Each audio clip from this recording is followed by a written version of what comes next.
জানি না আমাদের বিচ্ছেদের আজ কতদিন হয়েছে, আসলে সেটা মনে রাখার প্রয়োজন মনে করিনি। যদি তুমি আমাকে ছাড়া ভালো থাকতে পারো তাহলে আমি কেন পারবো না তোমাকে ছাড়া ভালো থাকতে। মায়াবতী, জানি তুমি অনেক সুখে আছো, আর সুখে থাকাটা স্বাভাবিক। যার সাথে আছো সুখে থাকার জন্যই তো তার কাছে গেছো।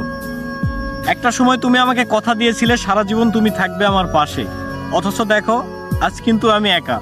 তবে তোমার শূন্যতা এখন আর অনুভব করি না। একটা সময় তোমাকে অসম্ভব ভালোবাসতাম। রিলেশনের শুরুতেই মনে হয়েছিল যে তোমাকে ছাড়া আমি বাঁচবো না, তুমি আমার নিঃশ্বাস। আর একটা কথা কি, নিঃশ্বাস ছাড়া মানুষ কিভাবে বাঁচে। কিন্তু দেখো আমি কিন্তু বেঁচে আছি। আসলে তখন সেটা আবেগে বলছিলাম, তবে আবেগে না, আমার ভালোবাসাটা মিথ্যা ছিল না। মন থেকে তোমাকে ভালোবেসেছিলাম, কিন্তু তুমি ভালোবাসাটার মূল্য দিতে পারলে না। যাই হোক, তুমি যদি আমাকে ছাড়া ভালো থাকতে পারো তাহলে আমি কেন পারবো না? কেন তোমার শূন্যতা অনুভব করে নিজেকে কষ্ট দিব? কেনই বা ডিপ্রেশনে পড়ে থাকবো?